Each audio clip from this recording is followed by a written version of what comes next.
ये कहानी है जग्गी पकौड़े वाले की।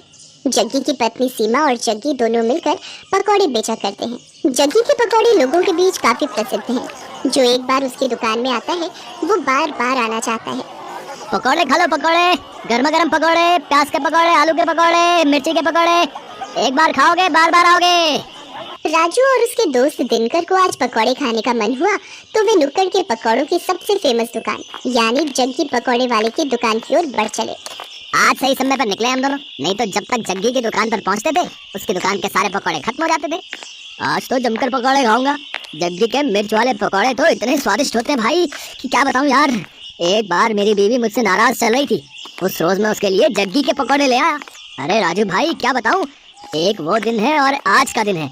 मेरी बीवी मेरे से ऊंची आवाज में बात तक नहीं करती, नाराज होना तो छोड़ ही दो।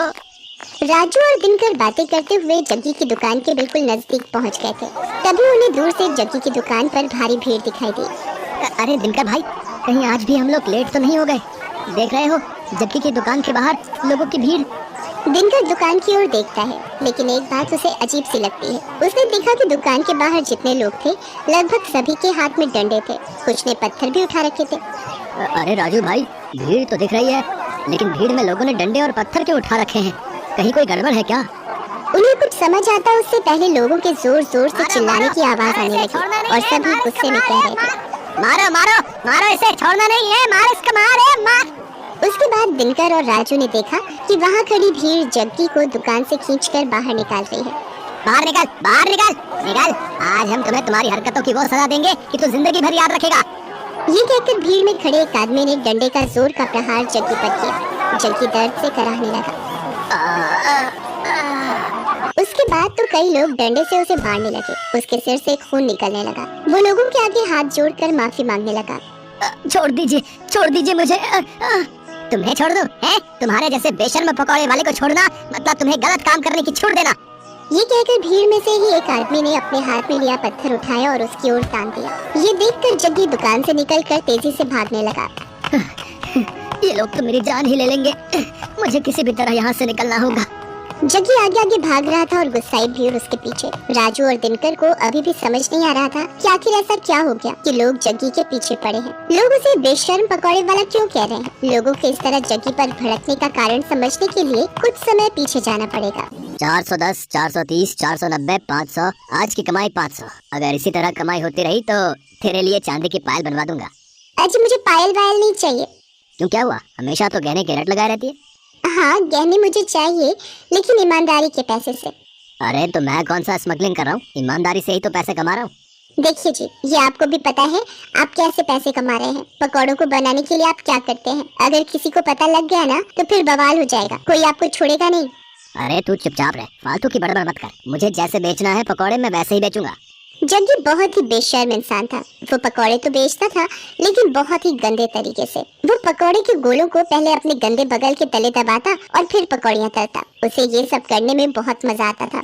ये हो गए पकौड़े के गोले तैयार। अब इसे दबाता हूँ अपने गंदे बदबूदार बगल के तले। ये लो, ये दब गया। अब इसे डालता हूँ कढ़ाई में। ये कहकर उसने पकौड़ों को कढ़ाई में डाला। कढ़ाई से निकलने के बाद उसने पकौड़ों की ओर गौर से देखा और मन ही मन मुस्कुराते हुए बोला, ये लो, ये हो गए मेरे असली पकौड़े तैयार। सीमा मुझे और बेसन दे, मुझे पकौड़ों के और गोले बनाने हैं। सीमा अपने पति को हर दिन ये गंदी हरकत करते देखती और उसे टोकती लेकिन वो अपनी बेशर्मी से बाज नहीं आता था। अरे ये तो क्या हर दिन चिक चिक करती रहती है, हैं? क्या करती रहती है? मैं कोई गलत नहीं कर रहा। ये तो किताबों में लिखा है कि पसीने की कमाई का मोल ही अलग है और मैं तो पसीने की ही तो कमाई कर रहा हूँ। मेरे बगल के यानी मेरे बगल के पसीने की कमाई। अरे वही तो पकौड़ों में स्वाद भर देते हैं और लोग बार बार हमारी दुकान में आते हैं। ले तू भी खा मेरी पसीने की कमाई के पकौड़े। मुझे नहीं खाने आपके पकौड़े, लेकिन मैं अब भी कह रही हूँ आप ये बेशर्मी छोड़ दीजिए, नहीं तो ये एक दिन आप पर ही भारी पड़ेगी। लेकिन जग्गी पर अपनी बीवी की बातों का कोई प्रभाव नहीं पड़ता। वो अपनी बेशर्मी जारी रखता और अपने ग्राहकों को जो उस पर इतना विश्वास करते थे उन्हें पसीने से सने गंदे पकौड़े देता। समय इसी तरह बीत रहा था और जग्गी की बेशर्मी भी जारी थी। इस बीच सीमा गर्भवती हो गई। सीमा बहुत खुश थी। जग्गी भी ये खबर सुनकर बहुत खुश था। वाह सीमा वाह, देख रही हो भगवान की कृपा कैसे भर भर कर बरस रही है हम पर। हाँ देख रही हूँ, तभी तो आपको कहती हूँ अब तो वो काम छोड़ दीजिए, अब हमारा बच्चा आने वाला है। अरे तो फिर से शुरू हो गई। तुझे क्या दिक्कत है? क्या दिक्कत है मेरी तरक्की से? कभी कभी तो लगता है कि तू मेरी सबसे बड़ी दुश्मन है।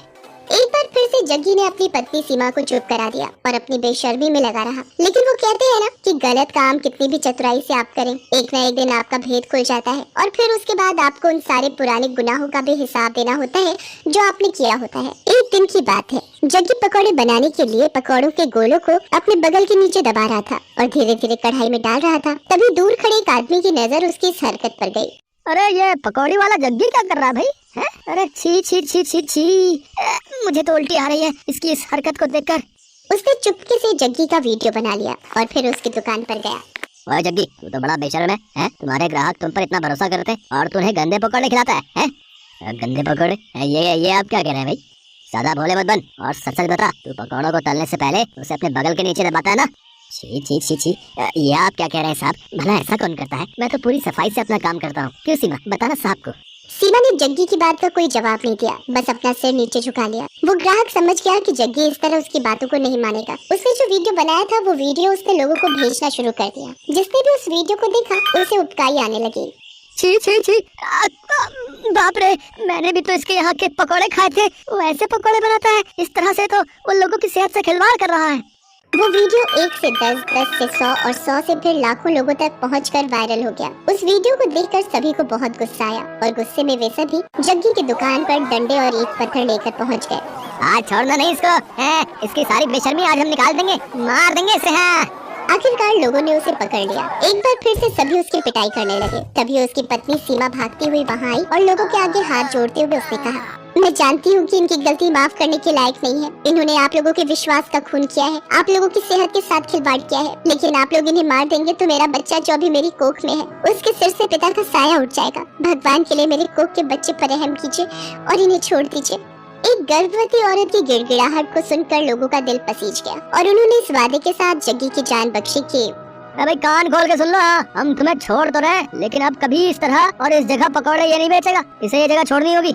सीमा ने उनसे वादा किया। जग्गी को वो जगह छोड़नी पड़ी। जग्गी को बार बार उसकी गलतियों के लिए आगाह किया जा रहा था, लेकिन वो अपनी आदत से बाज नहीं आ रहा था और एक दिन उसी आदत के कारण न सिर्फ उसकी जान पर बनाई, बल्कि उसे अपनी वो जगह भी छोड़नी पड़ी जहाँ उसकी दुकान बहुत चलती थी। आज जग्गी जहाँ भी अपनी दुकान लगाने की कोशिश करता है, उसके पुराने कर्म उसकी राह में आ जाते हैं। अब उसे अपनी करनी पर बहुत दुख होता है, लेकिन वो कहते हैं ना कि अब पछताए होत क्या जब चिड़िया चुग गई खेत।